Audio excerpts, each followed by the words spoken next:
I'm here with Mike Skinner, aka The Streets. How's it going? Very well. Very French right now. Very good. Do you speak any French? Peu. C'est très bien. Very good.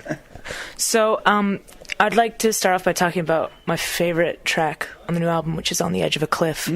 I listened to it, and I really told myself, if I was at my lowest ebb, really I was going to commit suicide or something, this might actually convince me not to. So I wanted to know what inspired you to write that song, and where did you get that central argument in it against suicide? How'd that come to you?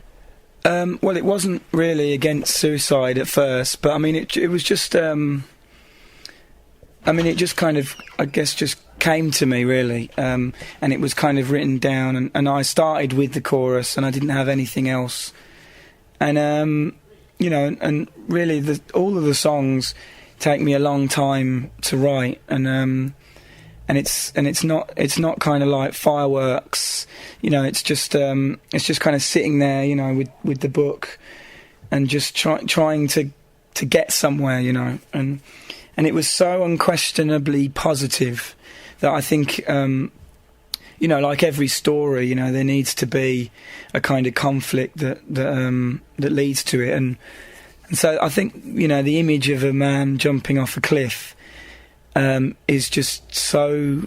I think it started off a little bit more complicated than that, but then I think the more you can simplify things, that's just such a simple human image, isn't it, You said it's positive, and the whole album's actually quite positive for an album that's sort of about death. And I found it really interesting, too, that you mentioned on your blog recently that John Gray was your favorite philosopher. Yeah. And he's known a bit as the philosopher of pessimism. He's this anti-humanist. I found that really at odds with what I took from the album, which was really positive. Well, I met him, actually, and I have to say, I was expecting him to be a bit like...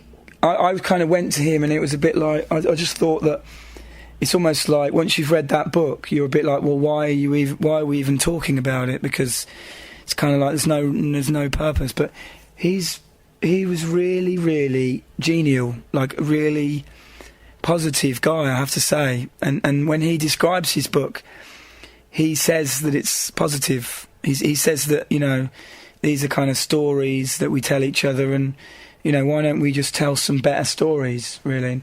And we really had we had a connection about story, because I love story, and he's a history teacher, and history is just stories, isn't it? It's kind of what we make of the random, really. Is that how you see religion too, just as a collection of stories? I wouldn't want to offend anyone, but the human mind, is inherently metaphorical, I think. I think that explains the element of natural selection, because the ability to narratively imagine would make the human species, would give them an advantage, and whereas I think people used to think that speech was kind of totally kind of bolted on, actually, if you imagine that the human brain was able to think narratively and grammatically before it could speak, then you can see how that ability to kind of predict the future, by noticing that the sun comes up every day, and these things that happen regularly, then you can start to imagine how they can turn noises, guttural noises, into words that communicate those stories. Well, you obviously think about it quite a lot, and I noticed also a couple of times you mentioned that you sneak into lectures. What kind of lectures do you sneak into? It was funny. We were just in a lot of gigs in the UK are at universities, just because they have the theatres or whatever, and we were just wandering around the campus. I never really kind of did school really when I was young, so going to a university lecture for me was like new, But there was a lot of people gambling, at the back. People were like writing down the football results, and there was people here playing poker online, And so what do you think of that? You just think, oh, you're wasting this great opportunity, or like, oh yeah, I'd be doing the same? I was having a conversation the other day with someone, and I actually think maybe people should go to school in their late 20s, and maybe in their teenage years they should just go and get a job. You know, because when you're young, I think you just want responsibility. You want to get out there and have a kind of a role, you know. But everyone's telling you what to do, you know. So I think maybe when you're a teenager, people should go out to work and learn how hard it is to earn money. And then when you get into your mid-20s, maybe then you should go back to school. Because I love learning now. I love watching the History Channel and, you know, and I love reading the newspapers and stuff, you know. So maybe I've got the right idea, you know. Well, obviously everyone's asking you now what you're going to do after The Streets, because you said the next album's going to be the last one. Yeah. And I'm really hoping it is like the latest video for Heaven for the Weather, because you're a self-help guru. I thought it was great. And I first just read, you posted a review of a book by Mike Skinner, and I really hoped it was true. I wanted to go out and buy it. Are you going to do that in the next Tony Robbins, Mike Skinner? No, I think Tony Robbins is a bit of a legend, really, isn't he? The neural linguistic programming, he's kind of cornered that market, really. So I mean, I'd have to find a new psychological practice, really, you know. Maybe I do like cognitive behavioural therapy, you know, because my dad actually benefited a lot from it when he was having problems, psychological problems. So but I don't think I'll become a self-help guru. I think music is my thing, really. I never knew that you were into all that kind of stuff, the cognitive behavioral therapy, all that. That explains a lot about your other albums, too, the way you look at people and the way you observe them. On the surface, it's a bit, I'm just a geezer on holiday, but they're really well observed. Did you spend as much time on those songs as you did on this one with universal themes? Yeah. I think people with this new album tend to think that I've changed and I've become spiritual, but I haven't at all. I haven't. I'm no more spiritual now than I was on the second album, really. And if you listen to the end of the second album, that is, you know, it's pretty much, it's kind of Buddhist, really, you know. But on this album, I happen to have, because I made a rule that I wouldn't reference modern life, just to kind of get me away from my other stuff. You know, I've been more direct about these kind of spiritual themes, but actually they've been influencing my songs hugely all the way through. So this isn't a thing like not referencing modern life isn't a concern. You didn't tell yourself, I need to assure my legacy, and it's going to sound a bit daft in 50 years talking about camera phones. Was that part of it? No, I honestly didn't. No, I mean, in my next album is kind of going back to that other stuff. They're stories, and you need reference points, you know, and I think every story has to exist in a time, you know, and if it's a good story, then it can become a classic story, you know. But no, I kind of this album has become more kind of general, you know. I don't want to say timeless because it makes it sound like I'm saying it's really good. But what I mean is there is no time really in the album. But that was because I refused to have time. It wasn't because I wanted to make something that was like mega classic or anything, you know. It was just a challenge that I set myself for the stories, and that's why the nature's there, you know, because you have to have a backdrop, you know, and so the backdrop has become, you know, the cliffs and the beaches and the water, and, you know, because those are the things that have kind of existed since the beginning of time. Well, speaking of your legacy, you know the Bob Dylan Theme Time radio hour? Yeah. And did you ever hear the episode that he featured Dry Your Eyes on? I got told about it, by our American label, and he has it on UK radio as well. But I didn't actually listen to that episode, but it was you know, it was a great pleasure. Because some people still now, even though I think most people get it that you're a bit of a bard as well. For me, you're more like a hip hop Bob Dylan or Neil Young, who has maybe a bit more of a laugh. But do you still get people who are surprised about that side of you, or do you think you're not taken seriously enough? Is that one of the reasons for quitting the name The Streets? No. I mean, I've I've been taken very seriously. I think really, I've got no you know, I mean, I've never really done anything that cheesy. I never did any like cheesy TV shows or, you know, and I think people have always respected that, you know. And I think I've made music that has been very difficult for people to digest sometimes. I've made awkward music at times, and I think people have kind of not liked me at times, but I don't think they've never accused me of not being serious, you know. Well, despite all that, I was still surprised to hear that for the next album you were listening to Lou Reed's Berlin and Patti Smith's Horses. Yeah. What are you listening to right now?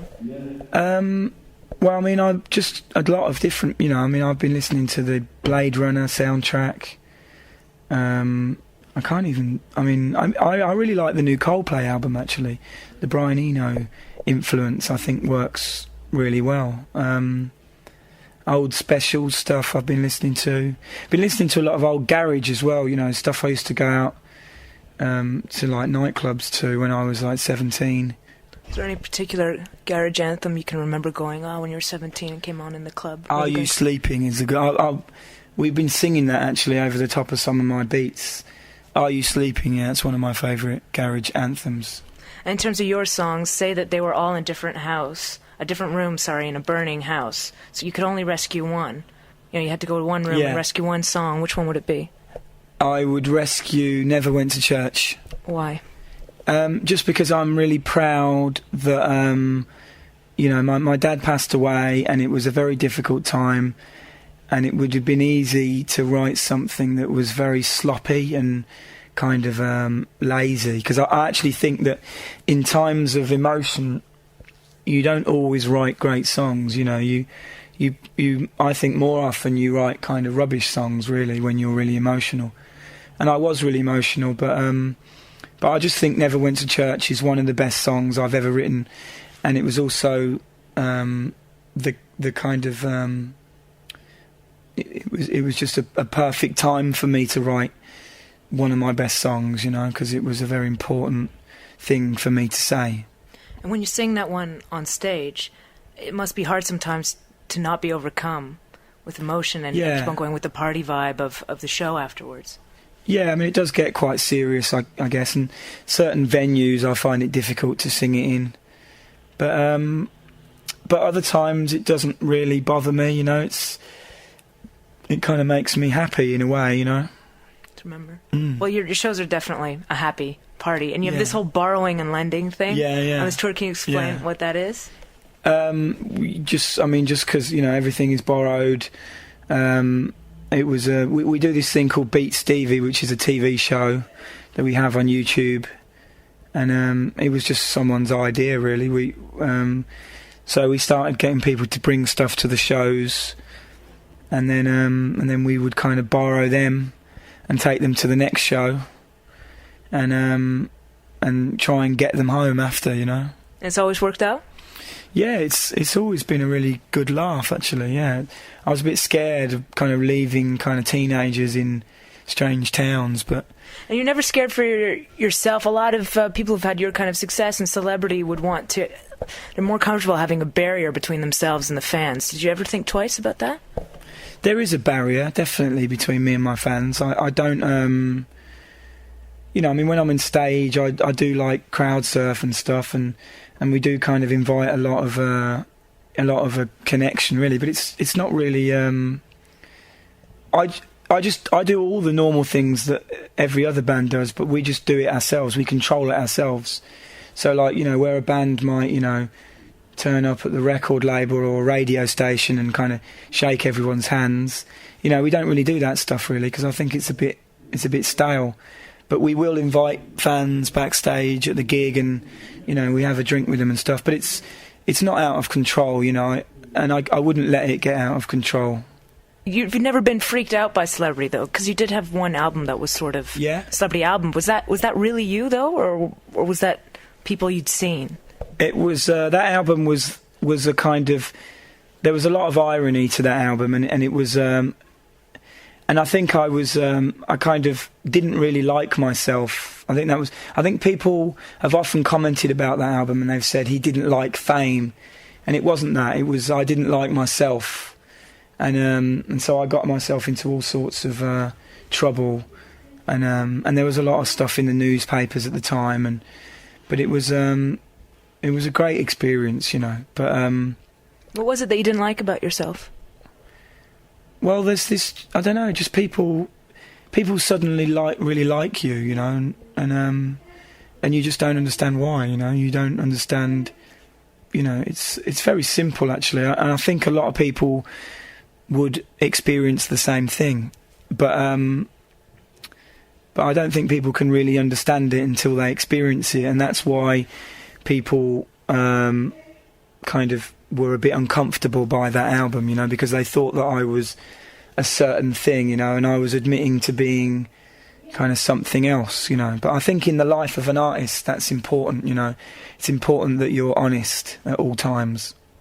Speaking about being honest at all times, I heard that Ted Mayhem, he used to work for Cher. Is that true? Yeah. What did he do for Cher? No, well, Cher was signed to Warner. Ted worked for Warner, and obviously I'm signed to Warner, so Ted used to run my international promotions, so he was responsible for me in, you know, France, Germany, Japan, Switzerland, but he also did the same job for Cher because, you know, we were kind of label mates.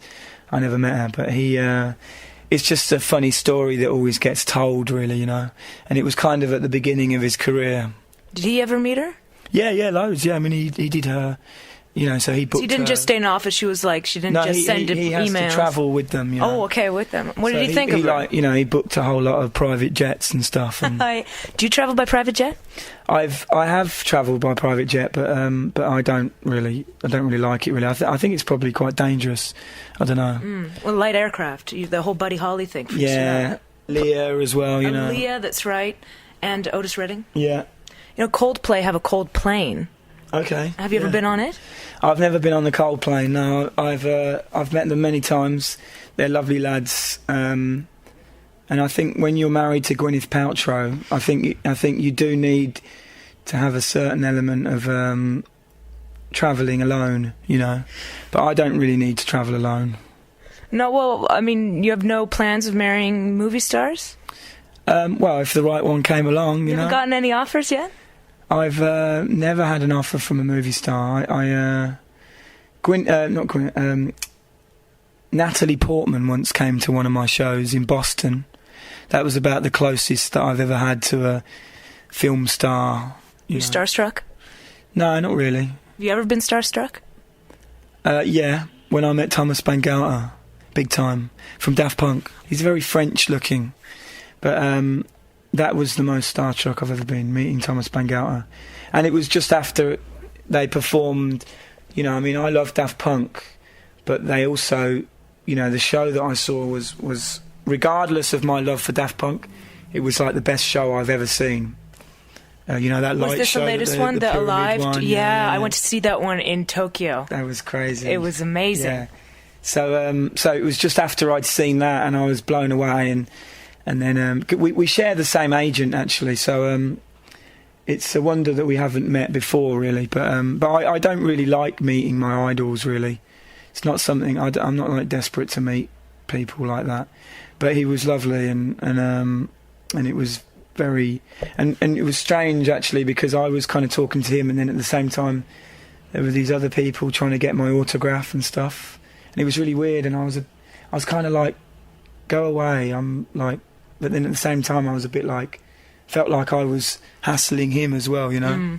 Well, I mean, you can't blame people a bit, because he just looks like a random Frenchman. He wears the robot hat all the time. Yeah. Maybe if he was just on the cover of magazines, everyone would be like, oh, okay, he's talking to, you know, Daft Punk. Let's not bother him. Yeah. And finally, if you're going to do your autobiography right now, what would be the picture on the cover of the book?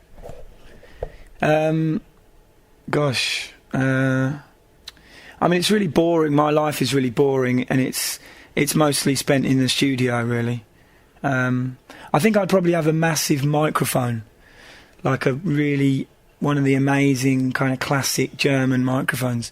Sounds really nerdy, but I love microphones. I love the really, really like the, you know, the classic kind of you know, they've never repeated the engineering that they achieved in the 1950s. You know. So you'd have an old school mic. Yeah. And well, if it was one of those singing books, what would the theme tune inside be? The theme tune inside would be "Has It Come to This." Excellent. Yeah. Mike Skinner, it's been really cool meeting you. Yeah, I hope you can translate it well enough. Oh yeah, I think it'll be fine. Yeah. Yeah, with the accent and everything. I've been speaking clearly. Very clearly. Thank Good you very stuff. much. Would you like some mint chocolate? I'd love some mint chocolate. Yeah. Thanks. Yeah. Thank you very much. There you go. You're the first interview subject to offer me mint chocolate. It's a good Definitely one, I nice. have to say. I've eaten almost all of it. Oh, it's good. Lint's good. Yeah.